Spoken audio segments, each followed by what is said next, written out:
The envelope landed in my mailbox like any other day. At first glance, it seemed harmless, just another HOA notice tucked among bills and junk mail.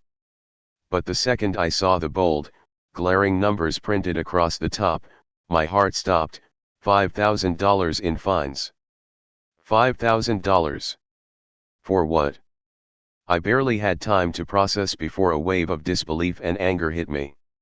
My hands shook as I tore it open, scanning the list of supposed violations. My fence. My driveway. My lawn. Every line felt like a personal attack, an accusation crafted to make me feel powerless. I stepped outside, clutching the envelope like evidence in a courtroom. The morning sun glinted off my fence, which looked exactly the same as it always had. My driveway had not moved an inch. And yet, here I was, officially accused of defying neighborhood rules, slapped with a financial penalty so massive it could destabilize a family budget. I reread the letter, hoping I'd missed some tiny print, some secret clause that justified the charges. But there was nothing. Just authority wielded like a weapon. I called the HOA office immediately. A polite woman answered, reading from a script.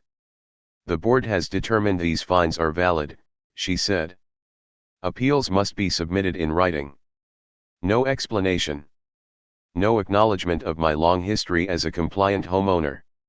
No reasoning. Just a firm, unyielding declaration that they had the power and I had none. As the call ended, a sense of urgency replaced my initial shock. I realized this wasn't just a financial problem, it was a test of courage. Most homeowners would probably pay without question, hoping the storm would pass. But I couldn't ignore it. Something about this fine felt off. The letter was precise, formal, and threatening, but it also smelled like opportunity, an opportunity to uncover the truth behind the HOA's sudden aggression. I started walking the neighborhood, scanning my home and the neighbors' properties. My fence wasn't unique. My driveway wasn't out of place. The law didn't support selective punishment. And yet, this fine existed. I wondered, why me? Why now? The more I thought, the more I realized this $5,000 fine wasn't just about rules, it was about control. That night, I spread every document, every notice, every email I had received from the HOA across my dining table. I began to notice patterns, discrepancies, and strange omissions. Something wasn't right. And deep down, I knew that if I followed these breadcrumbs, I would uncover something that would change everything. The morning after discovering the $5,000 fine, I sat at my dining table surrounded by a sea of HOA letters, envelopes, and documents I had meticulously organized. Each one told a story that didn't quite add up. I began to cross-reference dates, signatures, and rules, searching for patterns. Something felt off. The violations cited in my fine were supposedly recent, but several referenced bylaws I had never seen amended. Notices about community votes that were supposed to approve these changes. I never received them. Not once. I reached out to a few neighbors, carefully testing the waters. Some hesitated, afraid of the HOA's reputation for retaliation. But a few shared similar experiences, fines issued under vague rules, sudden threats of liens, and selective enforcement that seemed to target homeowners who dared to ask questions. One couple quietly admitted they had paid a fine years ago, only to see it mysteriously waived after private discussions with a board member. The discrepancy gnawed at me. If enforcement was selective, what else might be happening behind closed doors? Determined to get answers, I decided to visit the HOA office in person. The building was sterile, all beige walls and fake plants, exuding an air of authority and quiet intimidation. I requested access to my violation records. The receptionist hesitated, then said, "Those documents aren't available for review." I cited the bylaws. Homeowners were entitled to records of violations. She glanced nervously at a back room, repeated herself, and avoided my gaze. I left, realizing the office itself was a wall designed to frustrate and discourage scrutiny. Back at home, I turned to public records online, digging through filings, meeting minutes, and board registrations. That's when I noticed inconsistencies, signatures that didn't match, missing annual reports, and outdated board member listings. The deeper I looked, the clearer it became that the HOA's authority wasn't as solid as they claimed. Every email threatening fines suddenly felt like a bluff. Late that night, I received yet another email from the HOA, a final warning, demanding payment within 10 days. They assumed fear would work on me. Instead, it fueled my determination. I realized that this fine wasn't just a piece of paper demanding money, it was a challenge.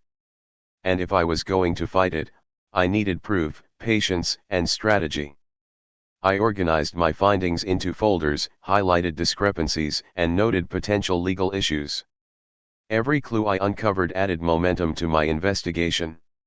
Somewhere in this mountain of paperwork was a secret, a single piece of evidence that could destroy the HOA's power over me. The question now was simple: how far was I willing to go to uncover it? The next step was clear: I had to confront the HOA directly. Not with anger, not with threats, but armed with facts and evidence. I prepared every document, every email, every public record I had gathered, organizing them neatly into folders and digital files. This wasn't just about fighting a $5,000 fine anymore, it was about exposing the system that had allowed such unchecked authority to exist. When I arrived at the HOA office, I noticed a subtle change. The receptionist's smile was tighter, her posture stiffer. It felt like the building itself knew I wasn't coming as a passive complainant. I requested to speak to the board in person.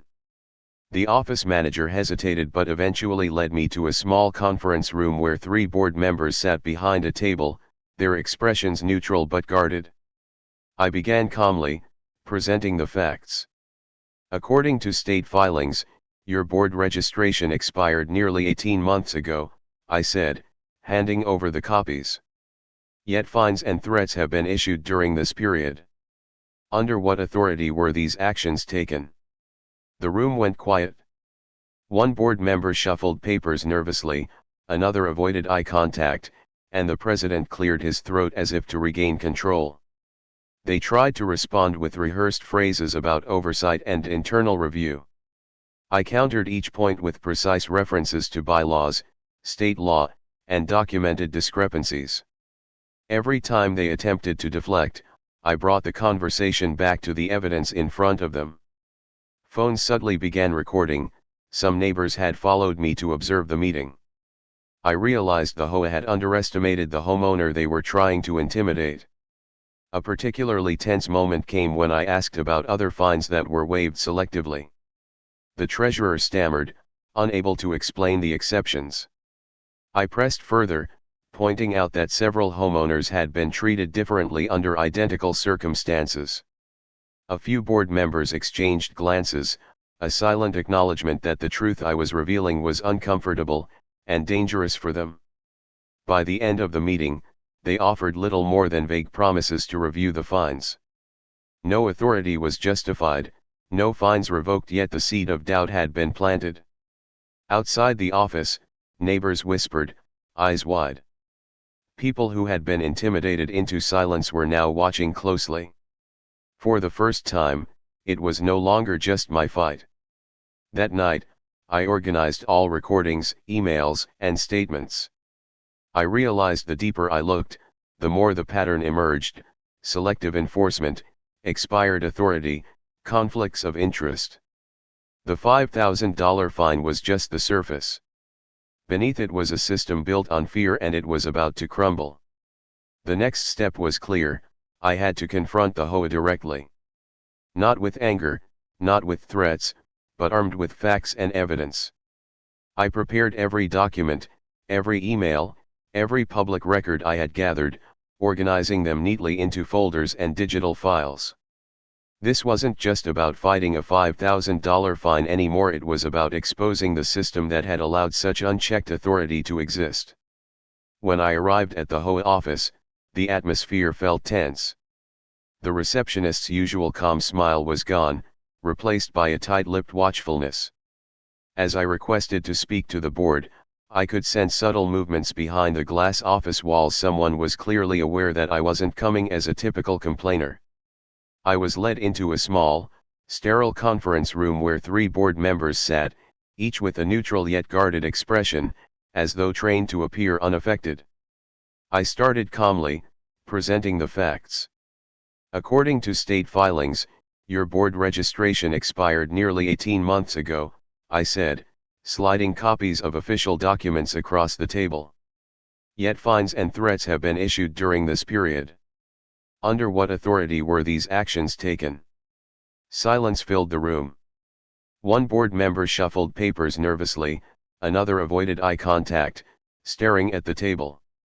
The president cleared his throat, trying to regain control with rehearsed phrases about internal audits and oversight. I countered each point with precision, quoting state law and bylaws, referencing the public records that revealed discrepancies in meetings, signatures, and enforcement patterns. Every attempt to deflect was met with evidence I had compiled. Subtle clicks of phone cameras could be heard. Some neighbors had followed me to observe and record. The room was no longer just a formal setting, it had become a pressure cooker of accountability. Tension peaked when I asked about fines waived selectively for other homeowners. The treasurer's hand trembled slightly as he tried to explain. Those were special cases, he stammered, but he could not cite any rules. I pressed further, pointing to multiple violations under identical circumstances where the board had acted inconsistently. A silent acknowledgement passed between some members, the truth was undeniable, and exposure was imminent. By the end of the meeting, they offered only vague promises to review the fines. No fines were immediately revoked, no authority explained. Yet the dynamic had shifted. Outside the office, neighbors whispered and exchanged notes. Fear that had once silenced the community was beginning to evaporate. It was no longer just my fight. That night, I organized all recordings, emails, and statements, realizing the full scope: selective enforcement, expired authority, conflicts of interest. The $5,000 fine was merely the tip of the iceberg. Beneath it lay a flawed system built on intimidation, one that was now beginning to crack under its own weight. Just as I thought I had gained the upper hand, the HOA made their next move, and it was subtle, calculated, and frustrating. 2 days after the confrontation, another envelope appeared in my mailbox. Thinner this time, but heavier in implication. Inside was a revised notice with 2 new violations added. One claimed my trash bins were left out too long. The other cited unauthorized exterior appearance. No photos. No dates. No evidence. Just vague claims, bolstered by thin bureaucratic authority. It was clearly retaliation, a warning wrapped in procedural language. At first, I felt a surge of anger. How dare they attempt to intimidate me after I had already presented clear evidence of their expired authority? But as I examined the letters and compared them to my neighbors' records, I noticed the pattern: these fines targeted only those willing to question the system. Others with similar violations had been ignored or quietly waived. The strategy was clear: isolate, intimidate, and control. I decided to fight smarter. I began photographing my property meticulously: the fence, the driveway, the trash bins, all perfectly compliant. I documented neighbors' similar conditions to demonstrate selective enforcement. Every photo, every time-stamped image, every screenshot became a weapon in my growing arsenal. Meanwhile, emails from the HOA grew sharper. Phrases like failure to comply and escalation to legal counsel appeared repeatedly. It was subtle, but I realized they were trying to pressure me psychologically, to force compliance through fear rather than facts. But fear had left the building. The documents I had collected were my shield, and my neighbors were quietly beginning to recognize the cracks in the board's authority. One afternoon, a neighbor who worked in real estate stopped by, having reviewed some of my findings. He pointed out something I hadn't noticed: the management company the HOA claimed as authority in all violations had been legally dissolved years ago. That meant every fine, every threat, every lien issued under their direction was operating without legitimate backing. My anger shifted to excitement. This was the breakthrough, the key that could dismantle the entire facade. That night, I organized every document into a timeline, highlighting expired authority, selective enforcement, and procedural violations. Each piece of evidence brought clarity. The HOA had been operating in the shadows, relying on fear and compliance to maintain control. But once exposed, their system was vulnerable. As I closed my laptop, a thought struck me. They thought the $5,000 fine would crush me, scare me, silence me. Instead, it had led to the discovery that would destroy their control completely. The fight was no longer about money. It was about truth, accountability, and justice. Late one night, after hours of cross-referencing records and board documents, I stumbled across something that made my heart race. The HOA board members listed on official paperwork did not match the names registered with the state. At first, I thought it was a clerical error. But after triple-checking signatures, filing dates, and meeting minutes, it became clear, this wasn't a mistake. It was deliberate. According to state law, an HOA board must be properly elected, registered, and active. If they miss the renewal window, the board loses legal authority to enforce fines, issue threats, or impose penalties. The filings showed that our HOA's board had been technically non-existent for over a year and a half. Every fine issued, including my $5,000 penalty, every threat of a lien, every intimidating notice, they were all legally invalid. I felt a mix of disbelief and exhilaration. This single discovery wasn't just a crack in their armor, it was a sledgehammer. I immediately made copies of the filings, highlighted the expired dates, and organized every supporting document.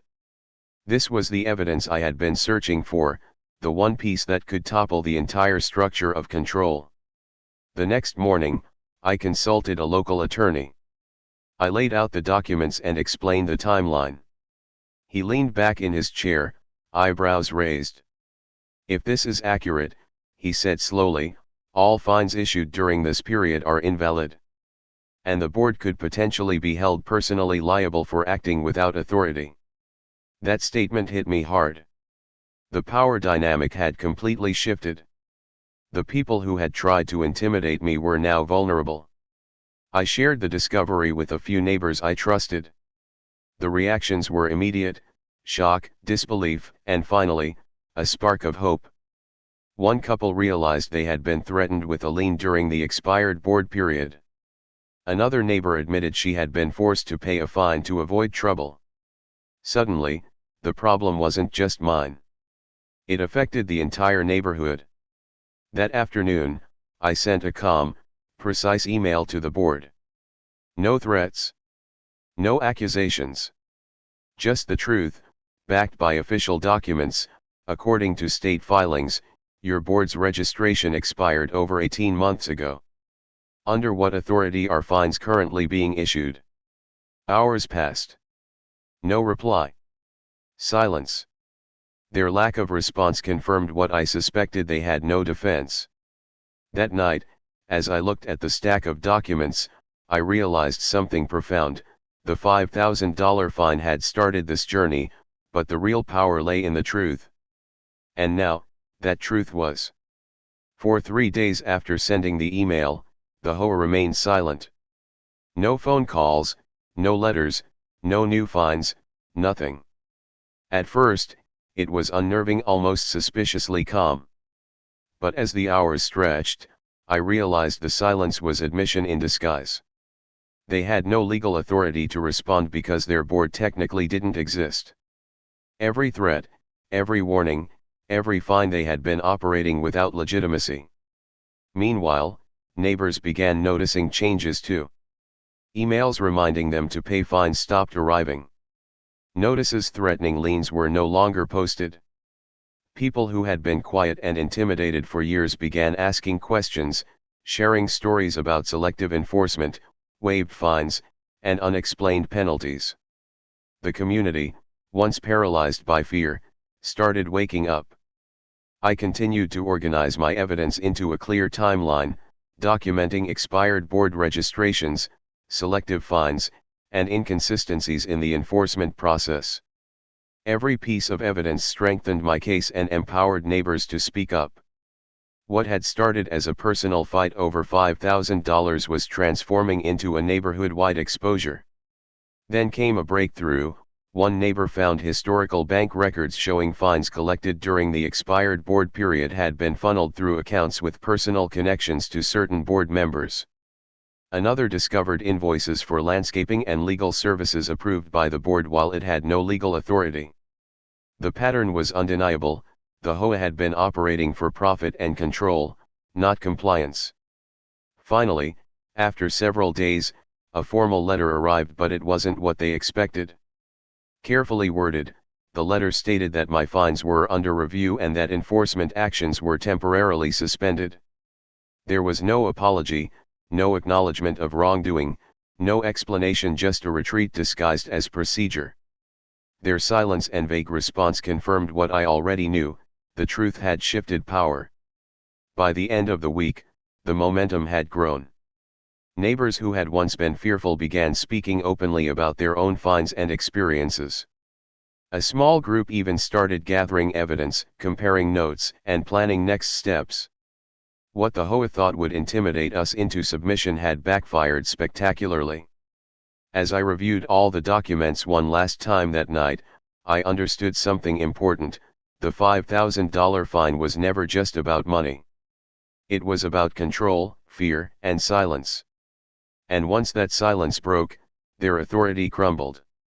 The HOA had underestimated the power of. By the following week, the tension in the neighborhood had shifted. The same homeowners who had once quietly accepted fines were now talking openly, comparing letters, and sharing experiences. The fear that had kept everyone compliant was dissipating, replaced by collective awareness. People realized that they weren't alone, that the HOA's threats and selective enforcement affected more than just me. A few proactive neighbors organized a meeting at the community center.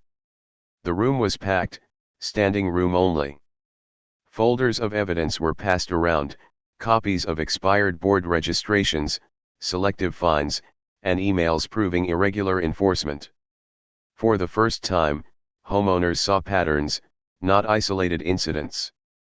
Every whisper of dissatisfaction suddenly had context, validation, and strength in numbers. During the meeting, I presented my findings calmly. I showed the official filings proving the board had no authority for 18 months, detailed examples of selective fines, and highlighted conflicts of interest in vendor contracts. Each piece of evidence was met with murmurs, then nods, and finally, applause. The room buzzed with energy. Neighbors who had once felt powerless now felt empowered. Questions started flying. "What about the fines already paid?" asked one homeowner. "Can the board be held accountable?" asked another. I referred them to state laws and recommended legal consultation, but the point was clear: the board could no longer intimidate us. Knowledge had leveled the playing field. Outside the meeting, I noticed something remarkable. Groups of neighbors began forming, strategizing quietly. Some planned to request audits, others wanted independent oversight, and a few even discussed calling a special election to officially dissolve and replace the expired board. It was as if a spark had ignited a movement. That evening, I received an email from the HOA, short, cautious, and vague. They acknowledged receiving complaints and promised a review. There was no denial of expired authority, no attempt to justify past fines. Their silence and cautious wording were telling: they knew the game had changed. Walking home, I realized that this was bigger than just my $5,000 fine. It was about reclaiming control, about shining a light on a system built on fear, and about proving that ordinary homeowners could stand up to authority and win. The HOA had tried to intimidate me, but in doing so, they had awakened an entire community. For the first time, I felt a sense of calm. The fight wasn't over, but momentum had shifted. Power had begun to move away from fear and toward accountability. And now, everyone was watching. The dominoes began to fall quickly after the neighborhood meeting. Within days, the HOA board started showing signs of panic. 2 board members submitted resignations without explanation. The management company, long rumored to hold hidden influence, suddenly stopped answering calls. Emails bounced. Their website went offline for maintenance. It was clear, the system they relied on to control homeowners was unraveling. Neighbors didn't wait. Armed with the evidence we had collectively gathered, we demanded transparency. Financial records were requested, and the audit that had long been ignored was finally scheduled. The files revealed what many of us had suspected: fines and fees had been mismanaged, contracts approved without proper authority, and money had been collected under the board's expired registration. Every detail added weight to the undeniable truth: the HOA had been operating without legal authority and with questionable motives. The energy in the neighborhood was electric. People who had once walked cautiously past each other now shared stories and strategies openly. It wasn't just about my $5,000 fine anymore, it was about reclaiming our community from a board that had abused its power. A temporary homeowner committee was formed to oversee the audit, with volunteers from different streets. Lawyers were consulted. Every action was deliberate, strategic, and public. Then came the letter we had all been waiting for. Carefully worded, it acknowledged that all fines issued during the expired board period were void. Refunds would be issued. Liens would be withdrawn. The language was polite, calculated, and stripped of any apology, but the meaning was undeniable: the board had lost. The structure that relied on fear, secrecy, and intimidation was crumbling. The $5,000 fine that had seemed like the pinnacle of control was gone. But the emotional and psychological impact of the board's actions had been significant. Homeowners realized just how much power had been exercised without accountability. The fight had been about more than money, it had been about exposing corruption and reclaiming agency. As I walked through the neighborhood that evening, I noticed subtle signs of victory everywhere: neighbors talking confidently over fences, groups reviewing documents together, and small celebrations over refunds that were about to arrive. The fear that had once governed our streets had been replaced by awareness, vigilance, and empowerment. I finally understood the magnitude of what had happened. The $5,000 fine was just the spark. The truth, once uncovered, had destroyed the board's authority. And in its place, a community had reclaimed control of its own destiny. Months after the confrontation, the neighborhood felt transformed.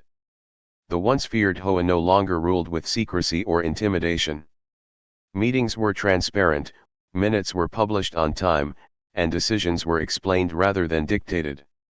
The authority that had tried to control homeowners through fear had been replaced by accountability and community oversight.